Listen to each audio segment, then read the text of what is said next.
Good afternoon, and thank you for signing in for our first guest speaker program of the year. For those of you who I have not had the opportunity to meet, my name is Henry Weinstein. I'm a member of the faculty and the coordinator of the guest speaker program.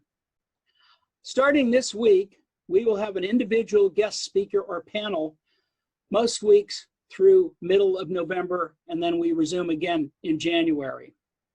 We try to bring you in this program top-notch lawyers, wise judges, exonerees, and other individuals who've had a significant contact with the legal system. Some of the speakers, like today's, will be public interest lawyers.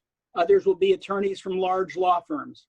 Some of the speakers work nearby, like our speaker today, Brooke Weitzman, and next week's. And some will be national figures, such as Roberta Kaplan, who won the landmark marital benefits case in the Supreme Court, and outspoken Mississippi Judge Carlton Reeves.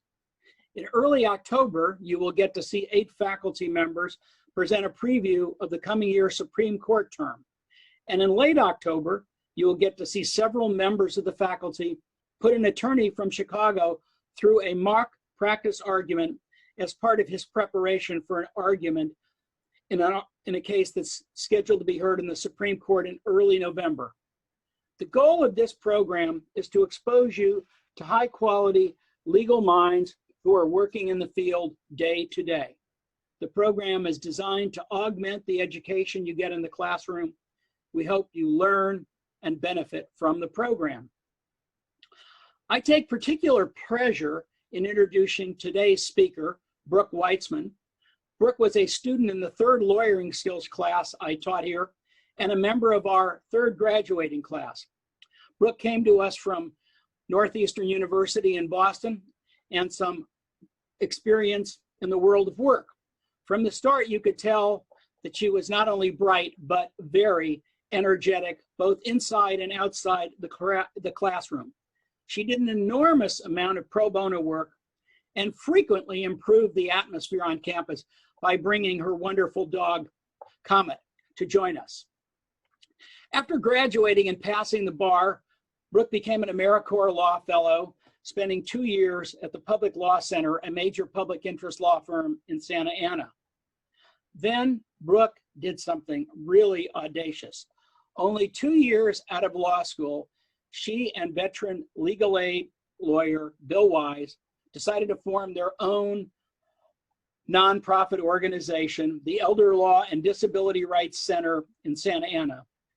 The organization is designed to address pressing needs for low-income individuals. Not so long after this endeavor was launched, Brooke got very involved in in something that she might not have fully anticipated. She became a major player in litigation involving the lives of homeless people in Orange County and in Los Angeles. She has been featured in much media coverage, has won the respect of her colleagues in the field, and federal judge David Carter, who has been presiding over a massive amount of homeless litigation. So it is my great honor to present Brooke Weitzman. Brooke, take it away. Thank you so much, Professor. The first time that I did this speaker series, back when we used to do things in person, I remember saying, you know, I came to so many of these as a student. Like, it was really cool starting my own organization. It was great starting to get information out in the press and get this message out. But when I was invited to be a speaker at the Weinstein Speaker Series was when I knew that I was doing things right. So it is always a pleasure and an honor to be back at this speaker series. So initially, and I know we're kind of all figuring things out as we Zoom, so I will first preface this by telling those of you listening that if I need to, which I know we've all adjusted to with Zoom, but if I look around or look away or there's background noises, it's because I'm actually in a mediation in the LA County Council's office, sitting in a lobby on the floor right now. And so as people pass by, I may need to adjust. Also, having now scrolled through and seeing who some of the attendees are, I assumed that there would be a lot of incoming 1Ls and that we would focus mostly on kind of an intro to housing and homelessness and the law and what does it look like in Orange County, what does it look like in COVID.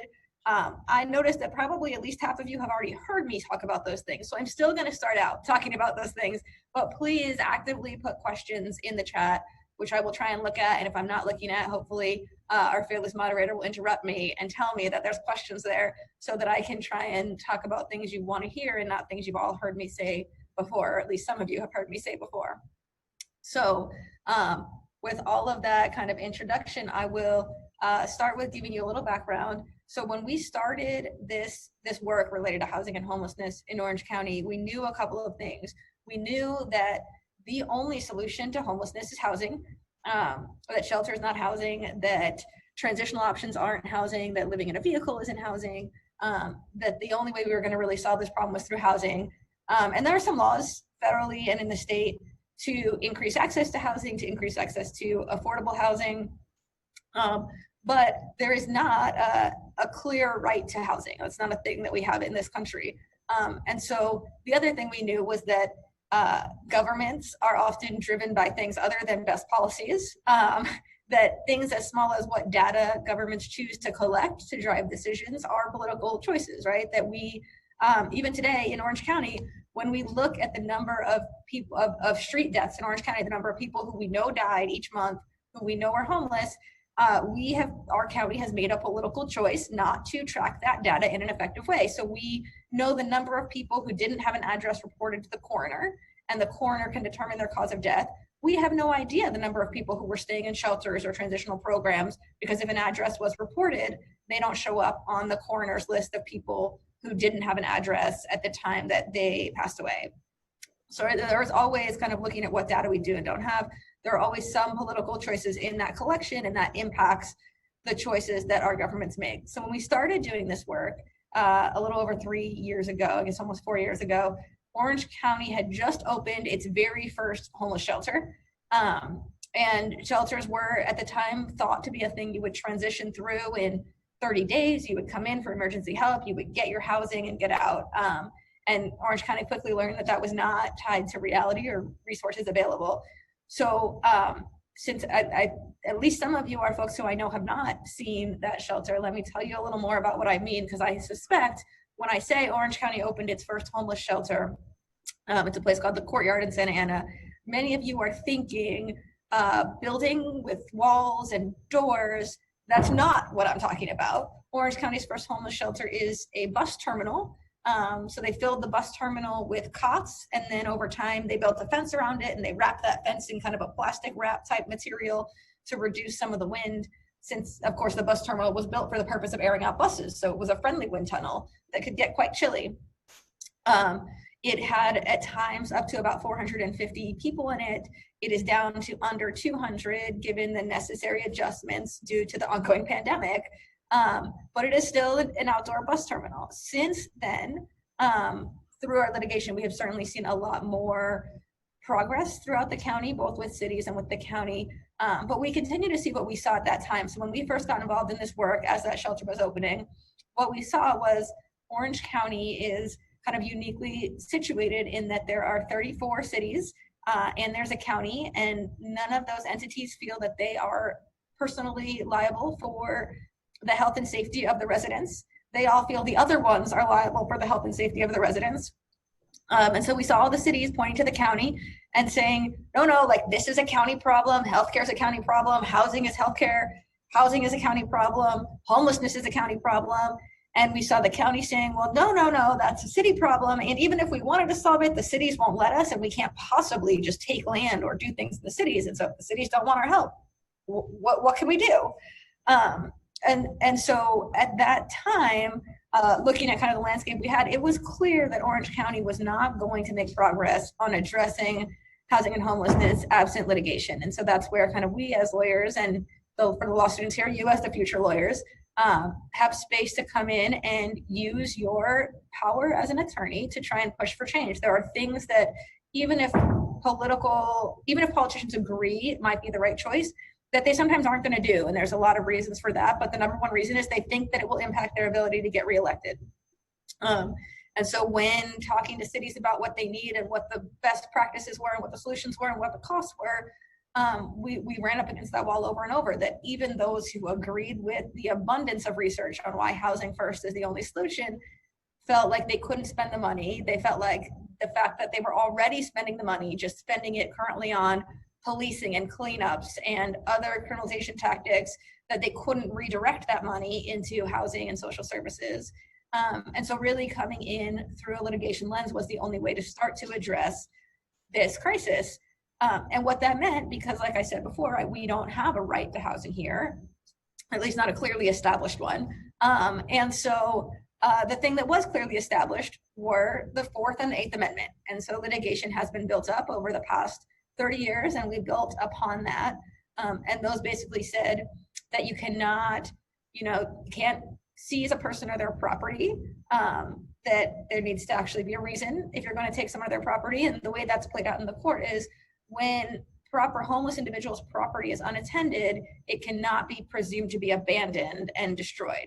That if a government sees unattended property that they believe belongs to homeless individuals, that we know folks without homes need to go to work, they need to go to the restroom, they need to go find food and go to the store and do all the things the rest of us do.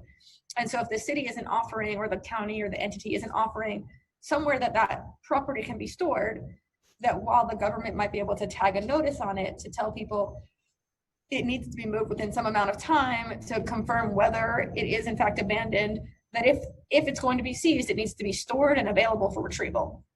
And the other piece, the Eighth Amendment, is that we don't allow cruel and unusual punishment in this country. And so one of the ways that's played out, particularly related to the criminalization of poverty, is that if courts have found repeatedly through the Ninth Circuit, and this past year, a challenge to it was rejected by the Supreme Court, that if there is not an available and appropriate alternative, that homeless individuals cannot be criminalized for doing basic life activities outside, like eating, sleeping, sitting, putting their stuff down, that those are necessary.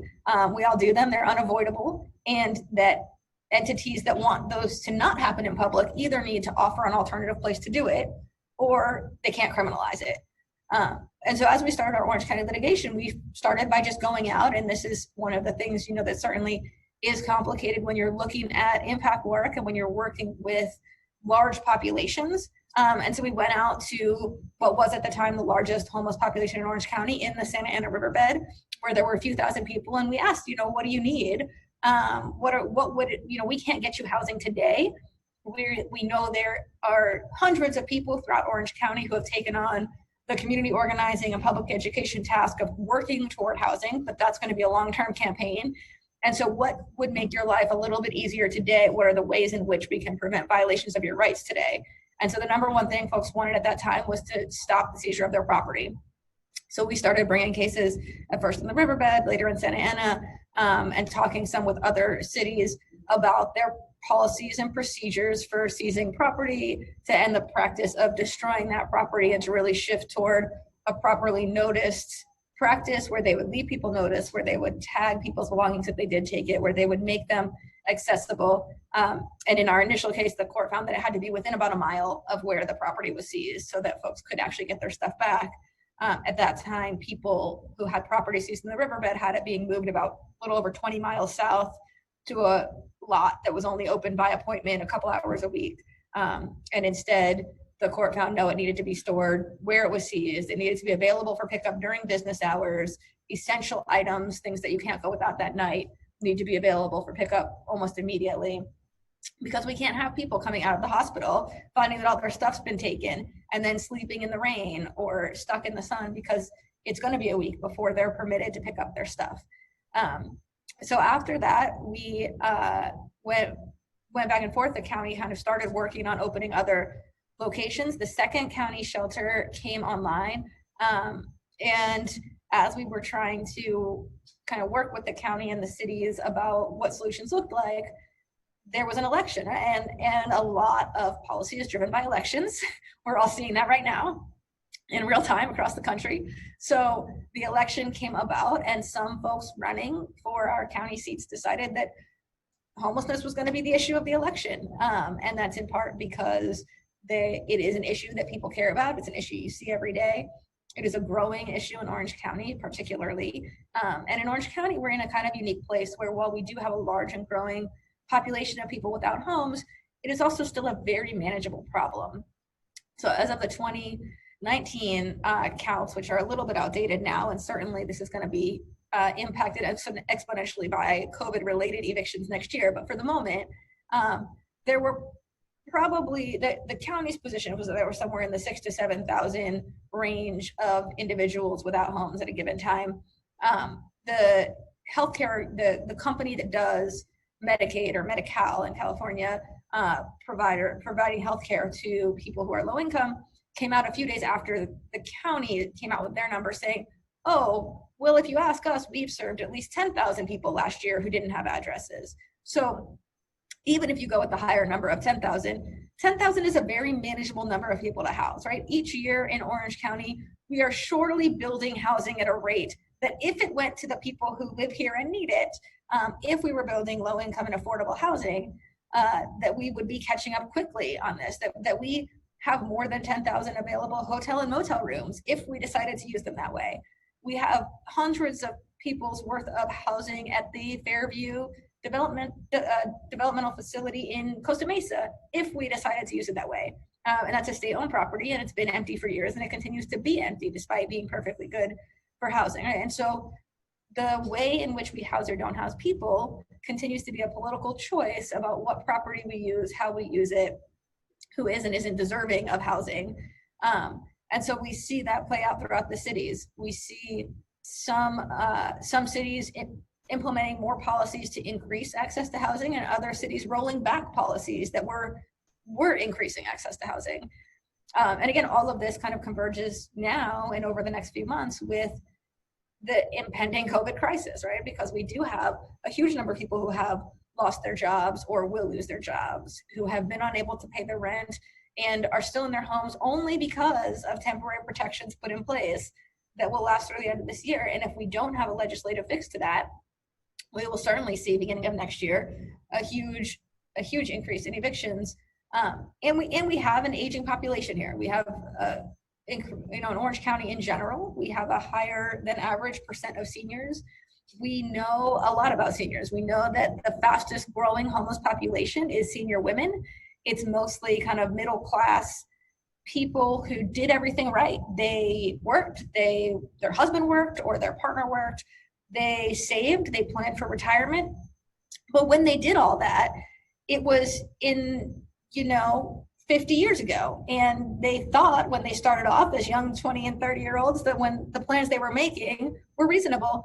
And there's a few things they couldn't have imagined. They couldn't have imagined the change in length of life, right? At the time, they planned on living to be 60 or 70, and now they're 80, 90 or more and healthy and plan on continuing to live for quite some time.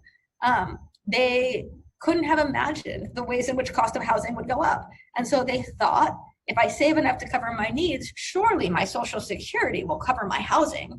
And they just couldn't have imagined that wouldn't be the case.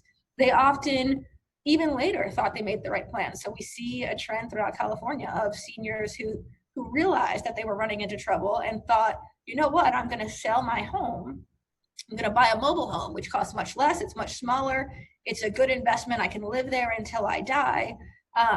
And I found a lovely park, and the trick that they run into is that they own their home, the mobile home, which is not mobile. That's a misleading name. And they don't own the land, they rent the land. And when they moved into these mobile home parks, these seniors all thought, that's okay because I met the owners and they're a very lovely family. And I talked to other residents at the park, and these owners take care of the residents. And I'm not worried because they've been running this place for 50 years and it'll be a safe place for me to live the rest of my life. But what they don't count on, and what we see time and time again here and across the country, but we are seeing it clearly in Orange County, is that those lovely people they met are seniors also, and they pass away and they leave that park to their grandkids or their kids.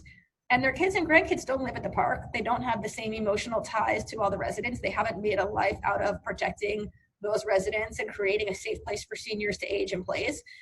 They find out that they just inherited a piece of land worth $4 million. And that $4 million sure sounds better to them than having to operate and act as landlord to a large property full of seniors with lots of needs. And so they sell it. They sell it to a large company, and the large company comes in and they know that that piece of land that they just paid $4 million for, they can make a lot more money off it, having it be almost anything other than a mobile home park. And so they raise the rent. They raise the rent over and over until the rent is well outside the fixed income of those seniors who own their home but pay rent on their land. And so they flow from there into homelessness, often to RVs and then often to homeless. So as folks kind of leave their homes or mobile homes, end up in RVs as kind of the housing of last resort, or end up living in their vehicles, then we see the cities of Orange County implementing law after law to make that more and more difficult, right? So we've seen a trend throughout Orange County of cities implementing unlawful but not yet challenged laws, like putting limits on the size your RV can be. Now, surely if the federal government regulates the RVs and you buy it from a dealer and it's an approved lawful RV that's allowed to operate on the road, given the rights that individuals have, cities cannot just ban those RVs, some RVs from traveling through their city altogether. But that's what we're seeing. So we're seeing cities ban them based on their height, ban them from any overnight parking. We're seeing cities, reduce to permitted only parking, but you need a address for the permit. So people who get these vehicles, who think they're gonna live on the same street they used to live on in their neighborhood by their friends and neighbors, quickly find themselves getting ticket after ticket, which quickly add up to an amount that they could certainly never pay. And then eventually they need to go and renew their registration, and they find out they can't renew their registration because they owe all these tickets. So they don't. And then they get a few more tickets for having an unregistered vehicle. And by the time that they've had an unregistered vehicle for 6 months, some lovely law enforcement officer pulls them over and says, "Oh, sorry, registration's more than 6 months old. I'm gonna have to tow this thing." And they try to explain that this is their home, that they live in it, that they can't afford to get it back, that they're happy to park anywhere that is wanted. But in most cases, certainly not all, but in most cases, the officers don't really care that it's their home, and go ahead and tow their home, which they then lose because they can't afford to get it back. And so then they join the unsheltered population, which feed into this new and growing shelter system.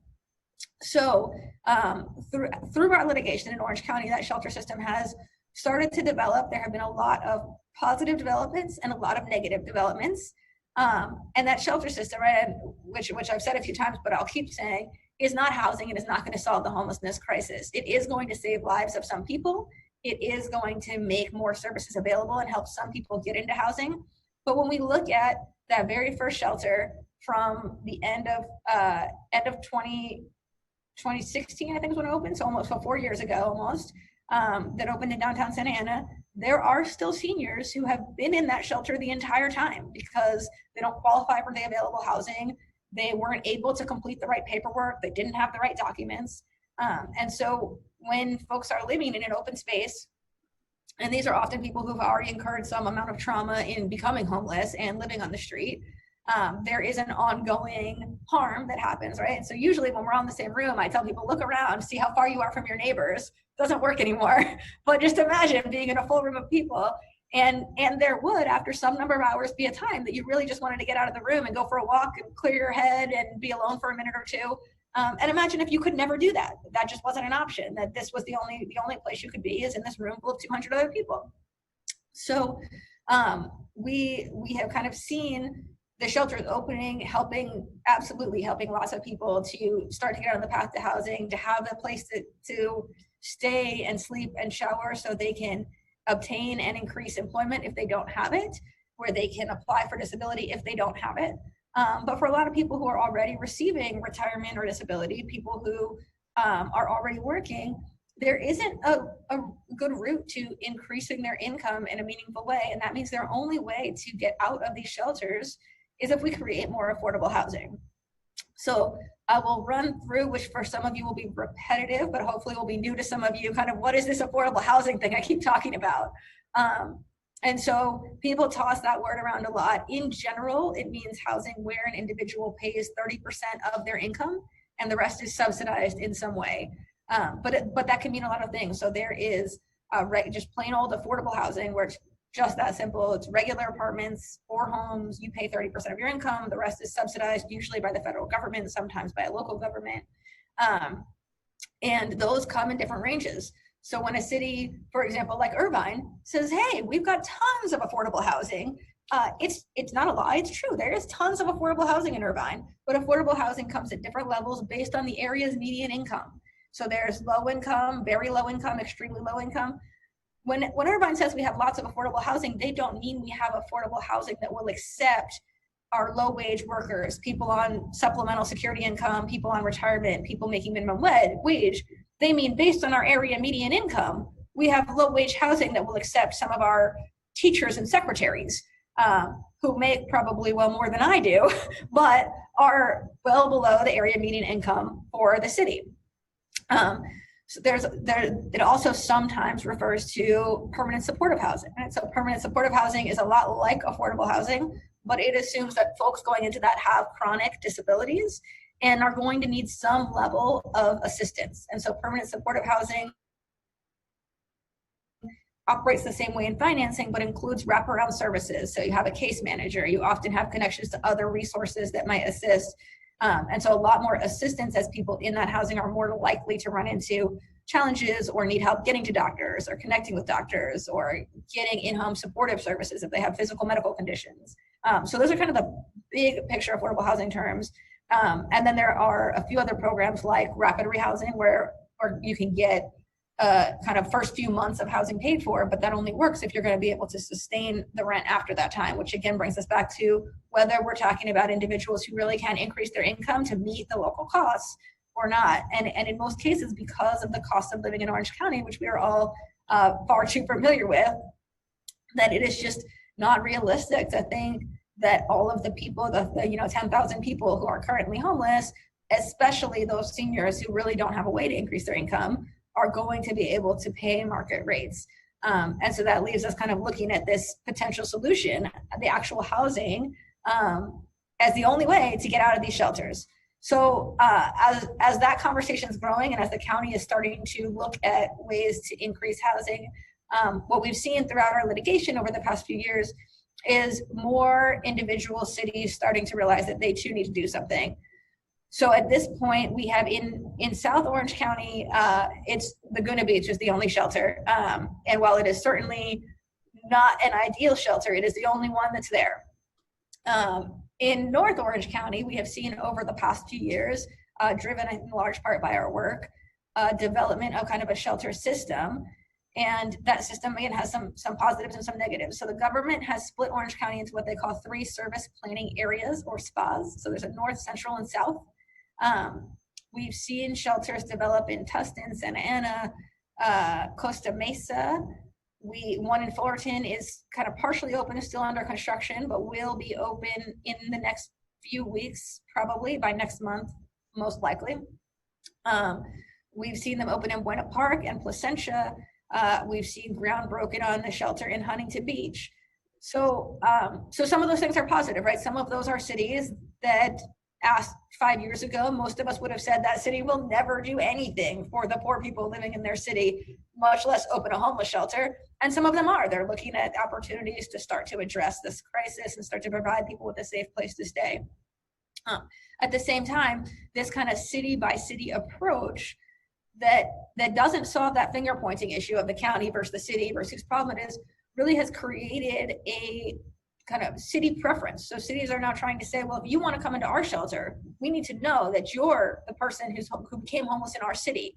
And if you can't prove that you became homeless in our city, we don't want to give you a bed in our shelter, which raises a whole host of other legal issues, which I will just say that, even for government benefits, the courts have been really clear on the short time frames that can be considered to become a resident. And so I have a hard time accepting what some of these cities have put in as residential rules, but those have yet to be challenged. So right now, we have cities saying, well, if you can't show you went to high school here, we're not letting you in our shelter. If you can't prove your last address was here, we're not letting you in. I've had cities say, oh, well, we do see you had an address here, but after that, you had an address in this other city, and so you have to go to their shelter, not ours. Which makes it, particularly on folks who have severe and persistent mental health challenges, almost impossible to sometimes get into these shelters because they're all referral only. They require going through law enforcement or going through a county outreach worker who has to verify that you qualify, who has to refer you in. There's no shelter in Orange County that you can walk up to and ask for a bed. That means that our shelter system is only available Monday to Friday, 9 to 5. While there are technically their 211 is open and there are some healthcare hours on weekends or evenings. And occasionally cities have special police reserve beds that law enforcement can get you into if they don't like where you are on a different hour. For the most part, individuals cannot get in during off hours.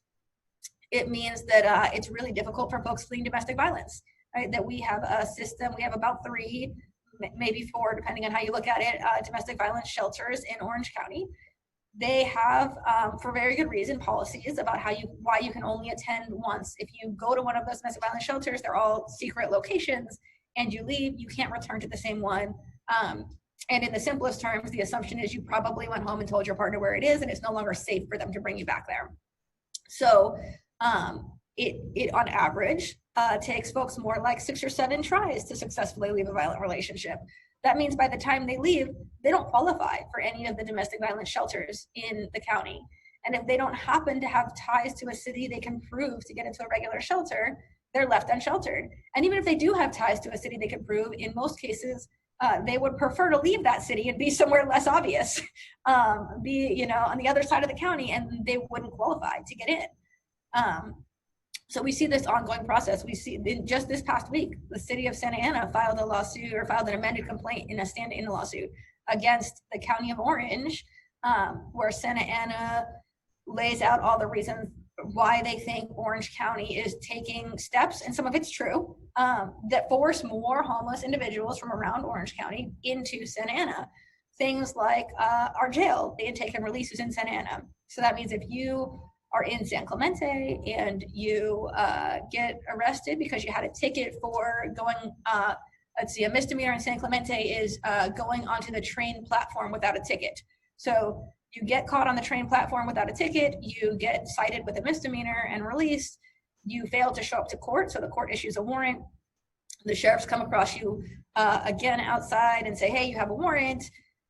In some cases, they'll tell you to go deal with it because it's more trouble than it's worth for them to drive you up to Santa Ana. But if they choose to take you into custody, which they can because you have a warrant, they drive you up to Santa Ana. The jail will cite and release you in about 12 hours, and now you're in Santa Ana. And so you have to find a way back to San Clemente, or you stay in Santa Ana. And so the city is kind of going through and alleging how the counties, and this is something we've said to the county before, the county's failure to transport people who they bring in through the jail system back to the place that they collected them from increases the burden on the city of Santa Ana. There are a lot of other ways in which the county does that. Some of them are kind of on hold for COVID. So for example, the social service office, general relief, which is the kind of cash aid of last resort for single individuals, historically was only offered in the Santa Ana social service office, even though there are other social service offices throughout the county. Under COVID, that changed because for the first time, the county switched it to an online application. So individuals who want to go in person might still have to go there, or who don't have a way to do it online, but at least folks who are able to get online, especially if the library is ever open again, will be able to do their applications remotely now that the system is online. So we've kind of seen this system develop, and the result is we have in Orange County now thousands more beds than we had before. We have thousands more people who understand housing, how housing is the solution to homelessness, what the structures and types of housings are, and who are really invested in a process that's coming up over the next few months where every city of Orange County needs to submit a plan to the state on how they're going to meet their regional housing needs based on people's income over the coming years. But it has also developed into a system that has these kind of regional lines that cities are finger pointing more than ever, that we're going to see it throughout this election. The politicians are going to blame each other, and the victim of all that finger pointing is going to be the human being who gets tossed from jurisdiction to jurisdiction while they're looking for help, especially those folks who do have disabilities that make it harder for them to get the help on their own. So I can keep talking about those things. If people have questions, you can start kind of popping them in there, but I want to at least pause for a second in case there are questions with that kind of overview and context of the Orange County shelter direction we're headed in. Brooke, while we're waiting for other questions to come in, could you talk a little bit about the major lawsuits in the Ninth Circuit having to do with criminalization of poverty in the Eighth Amendment in the context of people without shelter? Sure. So initially, Carol Sobel, who is a fabulous lawyer and mentor to me and who co-counsels all the cases, who I met as a student at UCI, she developed over the past 30 years a kind of series of litigation really to establish and show that individuals were being criminalized. They were being charged with crimes and arrested for behaviors that were just unavoidable when there was no alternative. And so that kind of came to a culmination for her with a case called Jones v. LA, where she successfully sued the city of LA to stop use of some ordinances that primarily focused on anti-camping ordinances that prohibited camping in public places or camping paraphernalia in public places. That case went to the Ninth Circuit. She won at the Ninth Circuit, and then in a settlement, they agreed to vacate it. So this is where you get into kind of some of the messy legal territory that for those of you who, and I see some not lawyers in the group, but certainly for the lawyers, will potentially come up when you're doing legal research for, and for students as well. So this was a decision that was made by the district court, upheld by the Ninth Circuit, but then under a settlement, the parties agreed to vacate the Ninth Circuit's decision. So we had the language, we had the position of the Ninth Circuit, but because it was vacated, there was an argument to be made that it was no longer binding. So there were a whole series of cases, including our case initially, that relied on it anyway and said, look, Jones is the law of the land, the Ninth Circuit decided it, vacated or not, no one has overturned it, lower courts have continued to uphold it. And then in the course of our litigation just a few years ago, a case called Martin v. Boise had a very similar ruling, and Martin v. Boise, the court said, yeah, what Jones said, we know it was vacated, but just to clarify, it's still our position. You cannot criminalize unavoidable behavior when there's not an alternative. That Martin v. Boise case is the one that, again, said you can't write these unlawful camping tickets when people either have nowhere to go or the only place to go isn't accessible. For example, in LA and in Idaho, there were some shelter beds available, but they were at highly religious facilities or facilities that wouldn't allow couples to stay together or wouldn't allow people to have their service or support animal. And so people couldn't go into them or didn't want to because the government, as we know, right, cannot force us to engage in religious activity. And so they weren't really available to those people, or people would get a bed, but only one night at a time. So they'd have to go line up again early the next afternoon, wait in line for hours to find out if they were going to get a bed that next night, which was a huge burden on folks who had to set up and get stable somewhere, especially if they had a job or something else they needed to get to. So the Supreme Court the Boise appealed to the Supreme Court, and the Supreme Court rejected the case, which effectively said, we're not going to reverse what the Ninth Circuit did, right? So we don't have a Supreme Court decision, but we have a Supreme Court rejection of the request to hear this issue. Does that mean that the same thing would happen in the future? We hopefully won't have to find out, but maybe we will. As we all know, the courts are actively changing, and the more appointments our current president gets to make, the more our courts' positions are going to change. And so in terms of kind of what the federal courts will do, that is certainly, we know where they are now, we know where they have been the past 30 to 50 years.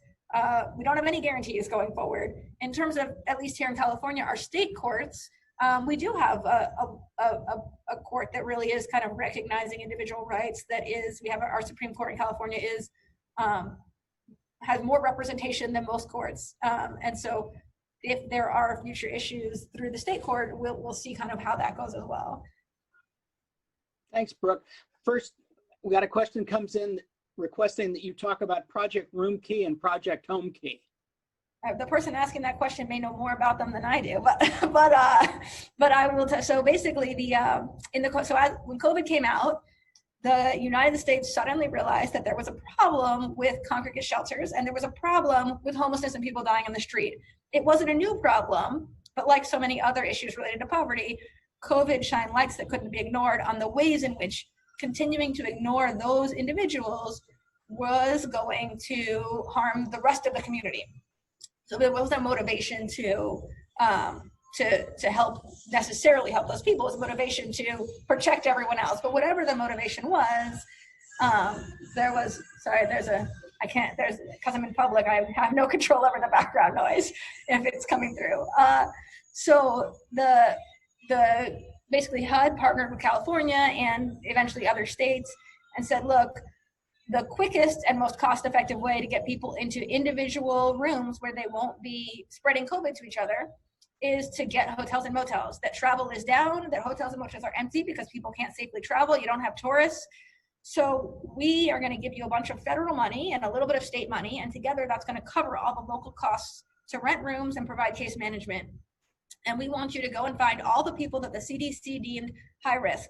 So people who are over 65 and people who have medical conditions impacting a major organ, who are more likely, if they get COVID, to end up in an ICU bed or more likely to die. Those folks who are going to be real expensive on the government if they get COVID. And we want you to find them all, and we want you to give them rooms. That way they can live in the room temporarily. You can provide case management and try to work on their housing needs in the meantime. But we are less likely to have them running around congregate areas getting sick, and less likely to have the healthcare system impacted by having them all be sick at once. So through that Project RoomKey, Orange County specifically started renting hotels and motels. Now, Orange County, unfortunately, did not follow, like in other counties, they just rented rooms and put people in them, and it's going really well. In Orange County specifically, our county decided that we couldn't possibly allow people to just use rooms as housing. And so instead, Orange County rented a few specific hotels and motels, hired one provider, Illumination Foundation, to run them all, built fences around them, and created facilities that people could not come and go from. So if you went in, you had to turn in your car keys, you couldn't walk in or out. You basically had to stay in your room except for being allowed to come out for cigarette breaks or walking your animal. Over the past, with a lot of pressure, a lot of public pressure, and a lot of pressure from us, over the past month, the provider and the county have finally recognized that 6 months into this, with no end in sight, we cannot continue to lock people in a single room and force them to choose between that and being back outside. And so they've started implementing some outings. So now they do twice a week take people to the store, so at least they can buy a few things, and once a week take people to the park, which is still pretty egregious, but is a major quality of life difference for folks who were getting to never leave that individual room and are now getting to at least be outside a little bit. That program, Project RoomKey, continues to operate. People who qualify in Orange County can continue to get into it. And the state, our governor said, okay, well now we've got, hundreds and thousands of people in these Project RoomKey rooms. What on earth will we do when the HUD money stops paying for them? So the state put out a bunch more money and said to the local governments, apply for this money, buy hotels and motels, and convert them into housing so that, they're already there. They already have people living in them. Do the conversions. In some jurisdictions, that meant buying the hotels that people lived in. In Orange County, so far at least, we have 5 hotels operating, a few in each spot, except the south spot only has one. The county for Project HomeKey so far has only applied for money to buy 2, and those are both in the city of Stanton, which is, I think, possibly the smallest city in the entire county. And so they are not using that HomeKey money to create housing countywide, just in that one city. It's great that they're applying for it and that they're creating some hotel and motel space into housing, but it certainly is not going to meet the total need. So Orange County Healthcare Agency stepped in and said, we're going to be in real trouble. We have about 500 people in this program, and one day they're going to stop paying for it, and we don't have places to put all these folks. And so Orange County developed something that our county healthcare is calling Project Toolbelt, where they've taken some other money and paid some providers to come into Project RoomKey, assess everyone in Project RoomKey, and take kind of a whatever it takes attitude to develop a housing plan that's at least through the end of 2020. So who knows if it'll work or not, but allegedly by now, if the HUD funding ended anytime before the end of the year, these Project Toolkey case managers would be in a position to quickly relocate everyone into some form of single room, whether it's boarding cares, room and boards, alternative hotels and motels that they just rent one off, or actual housing. But they have different providers at different locations that are working hard to get people out of the hotels as quickly as they can, partly so that they can keep using the space for more people, and partly so that they will have a plan in case, because that HUD money, it's every month they wait to see if it's going to get renewed. Next question is, has Orange County defunded and or reduced important needed services for the homeless, and is the county still chipmunking funds that should be used to dissolve homelessness? I'm gonna say again, the questioner knows the answer better than I do, because he has certainly spent a lot more time analyzing the county budget than I have. But the county has never prioritized housing and healthcare and health as in terms of the budget, right? We've seen every year in Orange County, we increase the budget of law enforcement and we decrease the budget of social services. So are they spending more money? Yes, because they've opened more shelters, they've created more programs, they're doing this Project Toolbelt and Project HomeKey. So the county is absolutely spending more money now on housing and homelessness than it ever has. But in terms of kind of, are they going to shift that attitude toward increasing actual money into social services and decreasing money into criminalization? I have no reason to think they are. And a perfect example of that is that Orange County is in the process of spending hundreds of millions of dollars taking the Music Jail facility in Irvine and converting it into what the sheriff calls a mental health jail. Now, surely the reason that there are folks struggling with mental health conditions and substance abuse disorders in the jail is because we've never offered them anything else, right? We don't have any treatment facilities in Orange County that folks can get into without being on a 30 or 60-day wait list. We don't have any mental health services. And recognizing that, in the course of our litigation, the hospitals got together, they started a public-private partnership, and they founded something called BULOC to create Orange County's very first system of mental health care. They broke ground on the first of 3 locations and are scheduled to open by the end of this year, which, if it's even half of the things they promised it will be amazing and a wonderful resource, and will be a place that they can call in to help with those situations, and will significantly reduce the number of people who end up in jail simply because they have severe persistent mental health needs. But despite the fact that that system of care has already been a huge investment and is opening in just a few months, Orange County continues to funnel all of those millions and millions of dollars into building out a new jail and not bringing in medical services, but doing more sheriff training, hiring more sheriffs to run a mental health jail instead of allowing an opportunity for this new mental health system of care to demonstrate its effectiveness. So I think we will always continue to see kind of discrepancies between the county, both in their position and our position of how the budget's being spent, how much money they are spending or not spending, right? Whether they're taking advantage of all the state and federal programs. The biggest place where chip-making money has been talked about is specifically in the Mental Health Services Act funding. And we don't see the Mental Health Services Act funding going, we could be using, again, the Fairview facility, but instead we're kind of piecemeal, putting a bunch of bandages here and there and coming up with quasi solutions because it's a cheaper way to do it, and then investing more in law enforcement. So next question is, are there things that, for lack of a better way of putting it, ordinary citizens can do to work on this problem or to bring pressure for better solutions? Absolutely. I think a few things for law students. If you're not, you can consider getting involved in our public comment project, where I'll teach you all about how you can get involved in public comments. But it's a pro bono project run through Anna Davis. For everyone else, or law students who don't necessarily want to formalize it in that project, it's engaging with your community, right? And so, like so many things right now, saying nothing is saying something. And so when there's an opportunity that you as lawyers and law students and people with more than average education have an obligation to say something. And that means sometimes engaging your neighbors and your friends, even when the conversations are unpleasant, to make sure that the things they say are based in fact, and that when they're not, that you tell them what the facts are, right? So when they say things like, those people don't want help, they need to hear, no, that's not true. We've just never offered the help. When they say those people don't want housing, no, we just don't have the housing. Even those people don't want shelter, right? No, we just barely open shelters. They're pretty unpleasant places, and they're still almost always full. And so really kind of getting into those facts, but I think most importantly is engaging your local government. Because like I started off with, these are decisions that are made by the county and the cities, especially in Orange County. And we see over and over that our cities are small enough that they are driven by the 10 loudest voices in the room. And so if you say nothing, someone else is going to speak up louder. If you show up and you learn how they're spending your money and you have some comments about it, it will either create a safe, what feels to the elected as a safer place to do the right thing, get rid of that fear that if they do the right thing, the people will be mad and will not reelect them. It will give them an excuse. We saw as recently as a few weeks ago, there's a group of women in South County who are very carefully tracking those housing plans I mentioned that we're currently going through and coming up with the needs assessment for the coming years.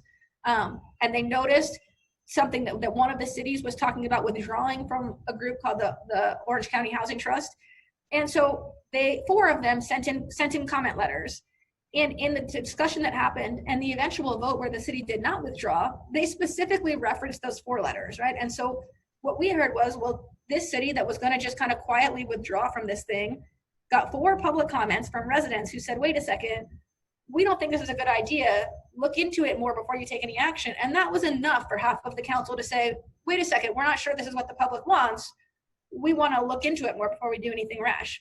So engaging with your neighbors, engaging with your classmates, engaging with your friends when they're mistaken on the facts, but engaging with your local government is really the place where these decisions about housing and homelessness are made. And they hear loudly from the not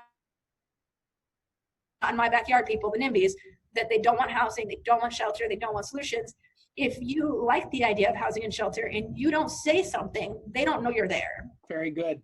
Next question is, what can cities that already have shelters do to encourage other cities to build shelters? So we know what Santa Ana is doing, which is suing the county and suing those other cities for failing to carry kind of their burden. I think this comes back to really this kind of the core issue of whose responsibility is housing. Is it a state issue, a federal issue, a county issue, or a city issue? And so there's not, almost anything that governments do to force other governments to do things is going to end up harming the people experiencing poverty. There's a kind of an unavoidable side effect that when the governments are in a fight about responsibility, the people harmed are the individuals. So there's not a good answer for how to do that. Certainly, we are doing the best we can to try and keep up with individual cities and get some accountability through litigation, and we'll keep doing that over the coming years, and we'll be back in South County as soon as possible. I'm just stuck in LA at this very moment, but once we get out of this LA situation. But I think that one of the things that hopefully will help in Orange County is we'll see whether or not this idea of Project Toolbelt works, right? Because the issue we see particularly in South County is that placing housing and placing shelter is sometimes an insurmountable burden without the public support, because those folks who do come, the NIMBYs who come out and say no are allowed in South County, and they're sometimes scary and violent. I don't even let law students I'm supervising go to San Clemente alone because some of the folks there are scary and violent. And so the city councils are going to do what they are being told to do. When people come out more publicly and tell city councils they want solutions, it creates more space for them to do that. But we also will see with this tool, right, if Project Toolbelt does effectively, and I have no idea if it's going to work. I think there's a lot of problems in the way it's developed, but hopefully they prove me wrong. If they effectively show that given 6 months in a hotel, case managers with the right resources can find low-cost rental rooms and housing vouchers and subsidized units and room and boards and boarding cares and other longer-term solutions, then the county may have found a way around placement, right? And that's the major issue, particularly in South County, but everywhere, is where will the housing go? Where will the shelter go? If they can demonstrate they don't need a facility, that they could just use any old motel room for 6 months of stabilization, support, and caseworkers can find solutions, it may create the space to give the county the cover to start doing things in South County, even if they're unwilling to choose a site, one of the many sites they already own, like the South Courthouse, and just use it. We're just about out of time. I would just like you to give a brief word, if you could, about people who, after their first semester of law school or looking ahead to next summer, I take it that your program takes interns and externs? We sure do. So folks, yeah, so we can't tell the 1Ls about jobs yet. So not specifically at 1Ls, but everyone. But yeah, so we post on the UCI page. We usually take 4 or 5 students every summer. And so our office, which I didn't start off with, I sometimes do, the Elder Law and Disability Rights Center, primarily does sliding scale legal services. So if you're interested in housing and homelessness, we usually take at least 1, sometimes 2 students specifically to work with me on that work. But we also take 2 to 3 students to work primarily with the rest of our office on low cost kind of estate plans. We do small estate planning for families who can't afford a private attorney and who need end of life plans. We do a lot of work related to elder abuse prevention, conservatorships, and we now have a special education program. And I know a lot of UCI law students are very interested in special education, so there will be opportunities with that as well. So we definitely are always happy to have law students both during the semester for externships and during the summer, whether it's for PILF or for credit. Just like to say we got one message that just came in from a student who I know who said she worked with you last summer. Maggie Woodruff said it was a great experience. So I would like to thank Brooke for this illuminating presentation, and to remind those in the audience, and there will be a subsequent flyer, that our next speaker on September the 16th will be another UCI Law School graduate, Samra Mahmood, who is now a partner at Troutman Pepper, a large law firm based in Orange County. And everyone else, enjoy the rest of your day. Do some good. Take care. Thank you, Brooke.